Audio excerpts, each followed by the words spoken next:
When I only got into tarot, the Pope or the Hierophant card was the most challenging card for me to come to terms with.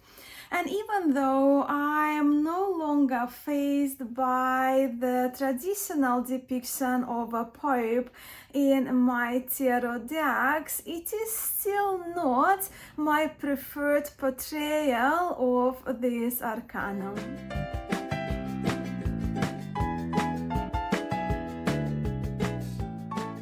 Hello friends, welcome to Musings by Mascha and welcome to the continuation of our Top Tarot Trumps series. In today's video we are moving to Arcanum 5, which is the Pope or the Hierophant card in tarot, well, with the Pope and the Hierophant seemingly being the most common titles that I used even today for this arcanum, for Arcanum 5, for this triumph, for this key, for the 5th trump in tarot. The first two Hierophant cards I ever saw, they were the Hierophant from the Russian Tarot of St. Petersburg and the Centennial RWS, both of which decks I got at the end of December 2015 within less than half an hour of each other. So when I got home, and I lived in Tasmania then, and I opened the decks, I looked through the cards and I naturally felt resistance to these two Hierophants. It's only my first two decks, right? I didn't have any other tarot decks, didn't know of any other tarot decks at the time. So my resistance to these two Hierophants was very strong.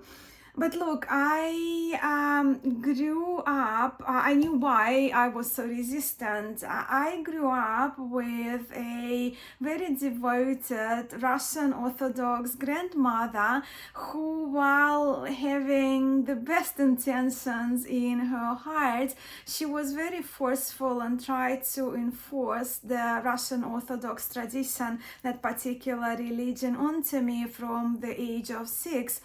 And I had very good relationship. My grandmother is my mother figure in my life. I absolutely adored her. And I actually very rarely argued with her unless it was the subject of that religion, right? That's the main point of argument I've ever had with my grandmother is the Russian Orthodox tradition. And even though I did grow up with Granny in that Orthodox family, after my first confession, which was extremely unpleasant, and my first confession, I was 7 years old, around just after, I think maybe just after I turned 7, yeah. And that first confession was the priest, who wasn't a model role figure to anyone in the community really, but my first confession was very unpleasant, felt very unsafe to a 7-year-old me, and made me feel very unwelcome, very inadequate. And I don't want to overshare here and again just take the whole video talking about my experience, but the gist is, so even that young, at the age of 7, I knew that my granny's religion was not for me. But as I was a good granddaughter and my granny was getting older as I was growing up, of course, I would walk with her to church and I would accompany her, and then she would send me for the night services, especially when we had like the Easter, we had to pretty much from the dinner until the following morning, I had to bring the buns, right, and be in church for my granny. So I did experience that, right, and I was exposed to everything that was happening in the church because my granny would be there every week. So very early on, and then later growing up, when I kind of was forming my own ideas as I was becoming a teenager, I have seen how the church was run on obedience, on compliance, on conformity, on power, very much kind of power and finance driven, and at times also repression was happening. So yeah, this was not my path. So imagine the look on my face when I calculated my life path card. Did it a few times just to make sure I calculated it correctly using Mary K. Greer's book and her method. And my life path card, of course, happened to be the Hierophant, or the Pope, or Arcanum 5 is that neutral title, I guess, right? Just the number of the Arcanum. But then when my learning and exploration of this card actually began, interestingly, one of the things I had resisted in my life was, one of the things I resisted the most was becoming a teacher, or even considering an idea of becoming a teacher. First a language teacher, then academic English teacher, then a yoga teacher, then a teacher trainer. But now, interestingly, it's the thing that I resisted most, teaching, but now it's the thing that I love most in my life, and I absolutely love teaching and love sharing with others. So with time, even though I was not thrilled with this traditional depiction of this Arcanum that we are featuring today, dedicated to Arcanum, this video is dedicated to, my dislike for the Pope, for the Hierophant, gradually subsided when I removed, I guess, those kind of connotations that were not necessary in my readings, although not always. So I see, for most part, I see Arcanum 5 card, the Pope, the Hierophant, as the conduit of knowledge, which is a teacher, a transmitter of teaching, and yes, spiritual teaching, as traditionally, right, spiritual teacher, but also for me, it's a teacher, right? Any other teachings, whether they're formal teachings or whether they're informal, like something you learned from your grandfather or your grandmother. But I will share those aspects, the aspects I love in my Hierophant card, a little bit later when I get to 5 teaching Hierophants I love. So I'll mention those aspects. But now, as per usual, in this top tarot trumps feature, let's briefly have a look at the evolution of the Pope into Hierophant and further of Arcanum 5 cards through the centuries. I know rather a few people who find the traditional depiction featuring a Pope uncomfortable. But look, historically, we know how much power the Church, especially Roman Catholic Church, held in the past, with popes being rather brutal, with persecutions involved and wars fought and still fought in the name of religion. And still, even to this day, the organized religion can, for some people, is not the best possible thing, and I absolutely understand that. But then also, those were the times, and we're talking about earlier Italian decks, 15th, 16th century, later on, those were the times where the popes were the highest authority and the highest in the hierarchy of the society of those times, where the times where the earliest, the location Italy, right, where the earliest tarot decks originated from. So I can accept that from the historic viewpoint. Of course, for many of us, the religious connotations that these cards visually invoke often bring memories of oppression and exclusion and rejections. demands for obedience, restrictions of our freedoms, freedom of choices as well, right? Which for many are so very current today. And to my surprise, even I, for most part, actually don't rely on the religion-related interpretations of the Pope in quite a few readings, more than I ever expected when reading for others. The subjects, the questions on subjects of organized religions did come up, not just the Christianity, but other religions as well. And I guess with tarot, welcoming discomfort can help us in going deep and finding answers to those questions we may pose to the cards.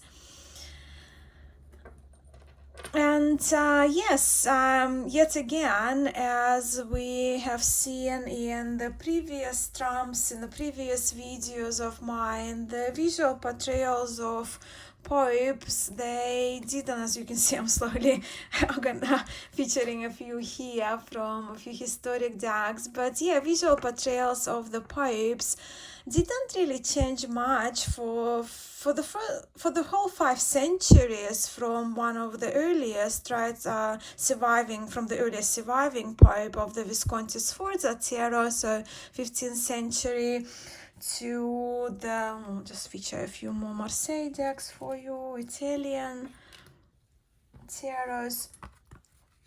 And yeah, so all the way through 1909, when the first RWS came about. Just a Thor's card as well. So yeah, as you can see, all of these cards now in front of you, and the depiction, the visual depiction hasn't changed from the 15th century up to the 20th century. And not to go in amount of you, but in these decks here, a pope is a pope is a pope is a pope is a pope, even if the pope is called the Hierophant. While of course we do see some triple crowns here, we do see double crowns, right? The scepters may be different, some of them featuring like a hook, right? Some of them are triple cross, some of them have a little tulipy looking flower right on them, but for most part we do recognize a depiction of a pope even in the Hierophant cards, even though in the Hierophant is supposed to be, well, was supposed to initiate us, right, into the mysteries of Isis, although still depicted very much like a Catholic Pope. Now, these ones are Italian tarots, Tarot de Marseille, that actually don't deviate. They do feature a Pope. But in Brussels Rouen pattern, so this deck is from 1693, the reproduction, instead of the Pope for Arcanum 5, we have Bacchus, which is the god of wine. And these Rouen Brussels decks, they were popular in Belgium and north of France. And I don't mind this for Arcanum 5 because I love my wine, so Bacchus is always welcome, but truth to be told, I really would use decks like that in my readings for others. And then when we look at Besançon style decks, and this one is also one of the earlier ones, and Besançon style decks, they were common at the time in Protestant Germany, in Switzerland, and some parts of France, but the Pope was replaced then by Jupiter, right, the main Roman god. When the Pope was the highest spiritual authority, Jupiter was the highest ranked god, and the Arcanum 2 high priestess or papess would be Junon, right? So this one is from François Héry, so this deck is from the 18th century.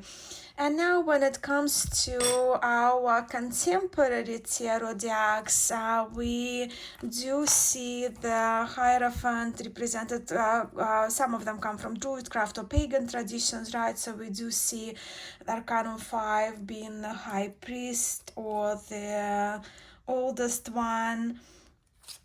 in the Herbcrafters Tarot, the cacao as the teacher. And I do very much like, because I kind of practice tea ceremony, and if it was a tea ceremony here, this card probably would have made it into my top 5. And then in these two tarots, the Hierophant is the teacher, so we see Dalai Lama, right? And we see more of a teacher from the Everyday Enchantment Tarot. And this one is New Era Elements. So of course, Dalai Lama, we all know, is a spiritual teacher, and this teacher looks like a philosophy or maybe religion studies or culture studies teacher. And what do they share? We do see the symbols of the main religions or main spiritual traditions in the world, like Islam, Hinduism, Christianity, Judaism, Taoism.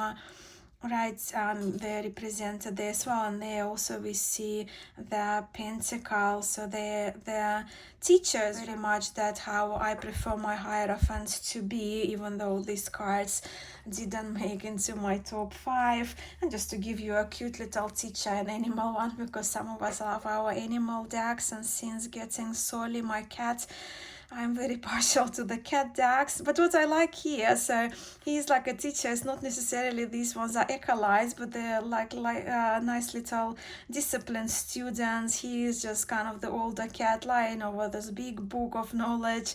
And here we do see the elements of that we see in Tiara, the suit representations features. So I thought this one is nice and adorable one for us to have a look at. But now, please allow me to share with you the 5 Arcanum 5 cards that have made into my top 5 teaching hierophants list for this video.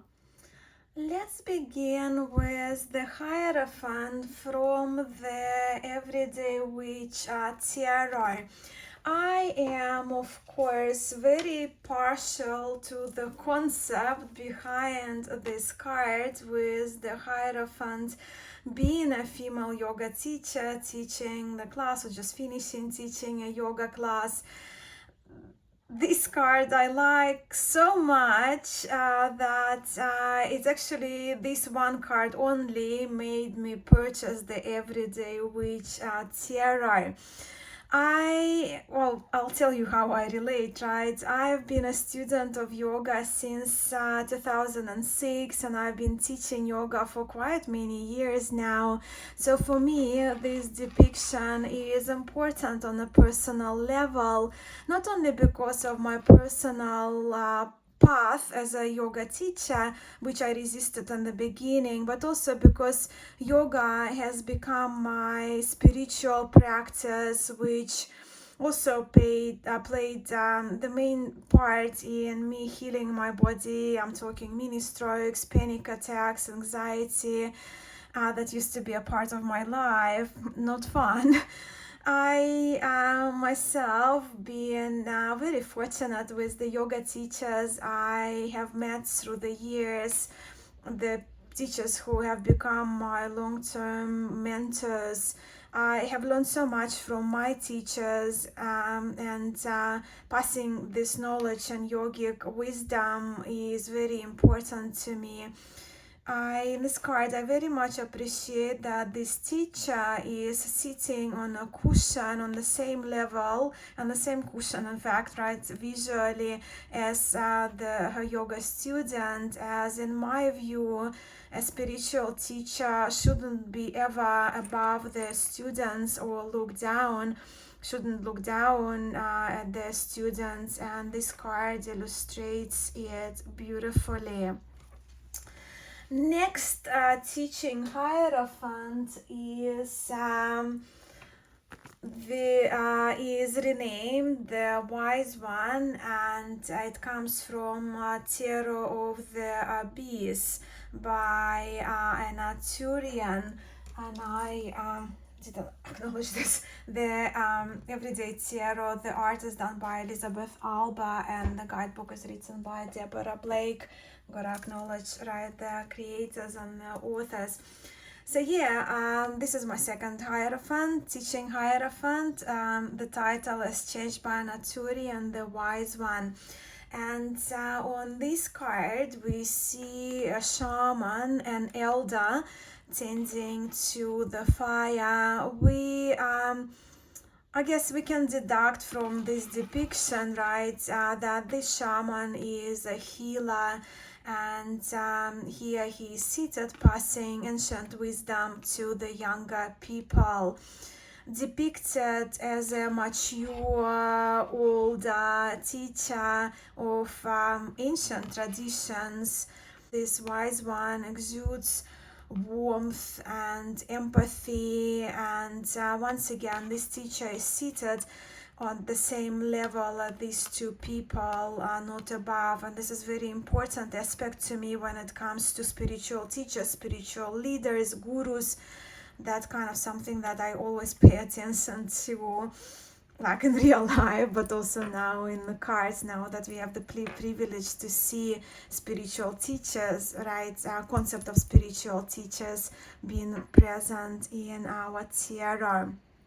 Now, since we have touched on the elder aspect of the Hierophant cards, this card, my next one that I'm including into my top 5 teaching Hierophants, this card is renamed the Elder, and this tarot is from Tarot of the She by Emily Carding.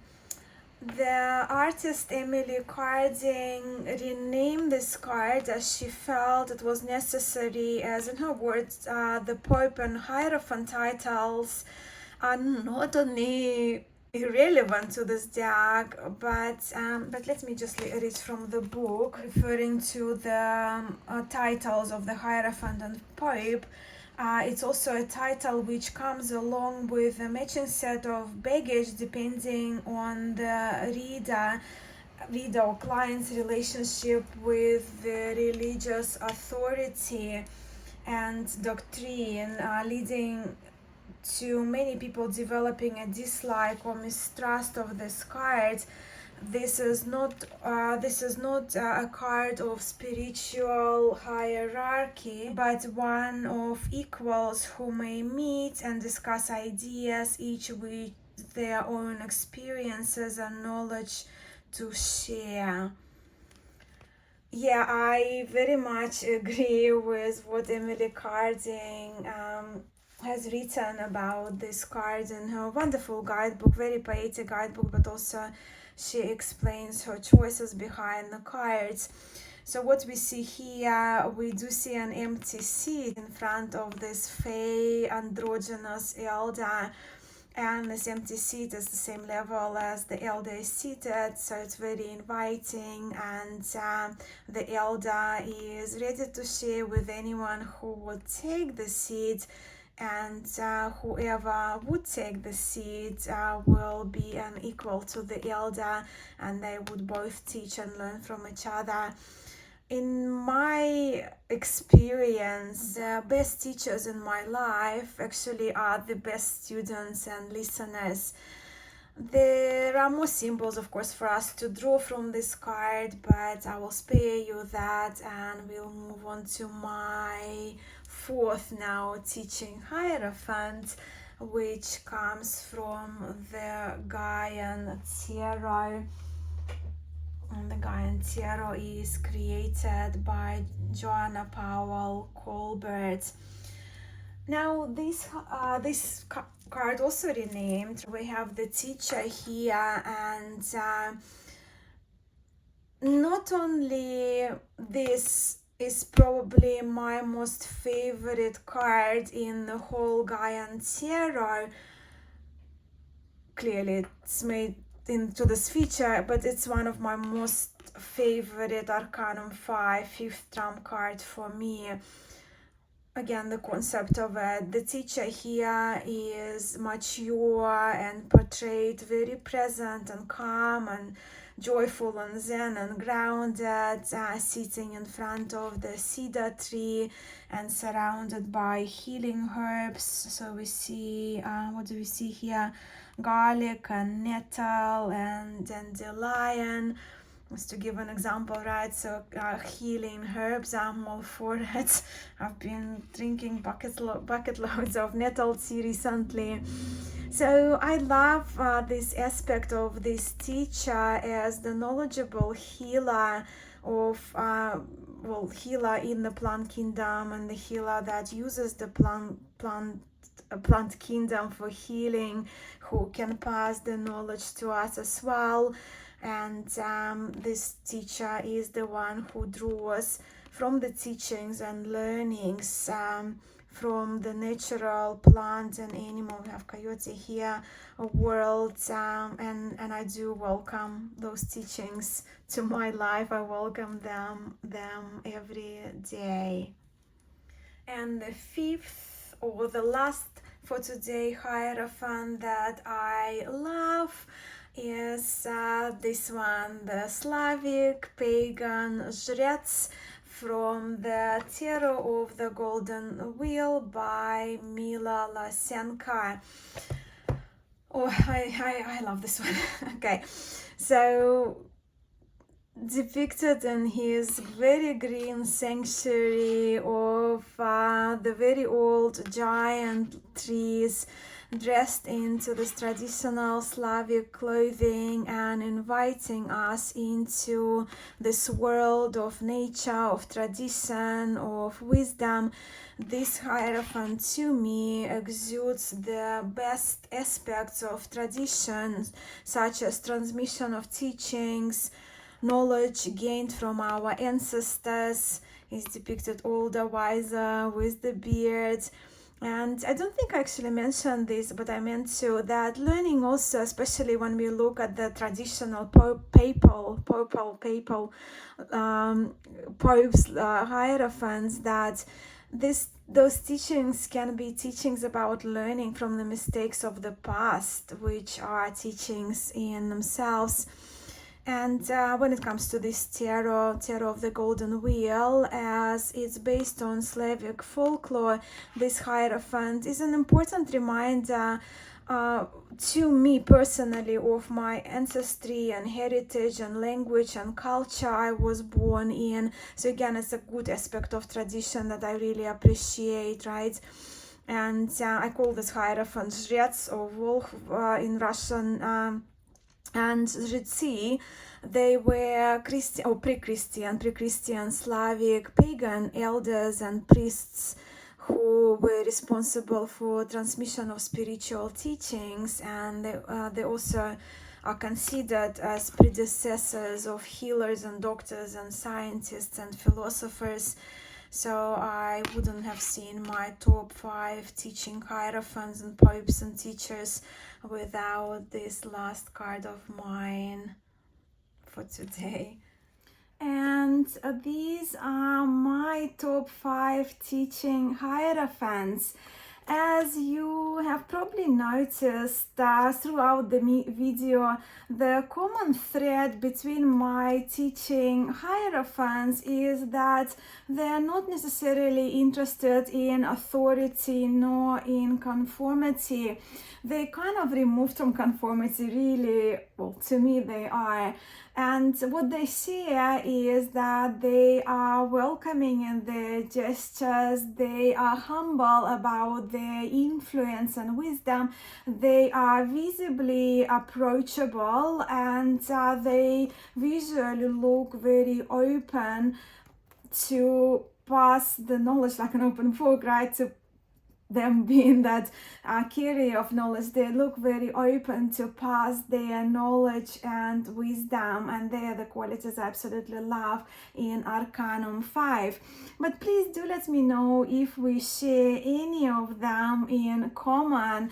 And with that, as usual, I would also absolutely love to know how you see your popes on your Hierophant cards, how you read them, how you prefer them to be depicted in your tarot decks. I look very much forward to your comments below to continue this conversation going. I look forward to your Instagram post, and I know quite a few of you prefer to do the to post pictorials, and I cannot wait for the videos from those of you who are here on YouTube and who are participating in Top Tarot Trumps challenge project adventure with your wonderful videos, which I myself have been enjoying watching. That's my favorite subject for this year when it comes to tarot, but hey, I'm biased and I admit that. So I will be back in 2 weeks with my 5 favorite lovers cards. But until then, sending much love to you all.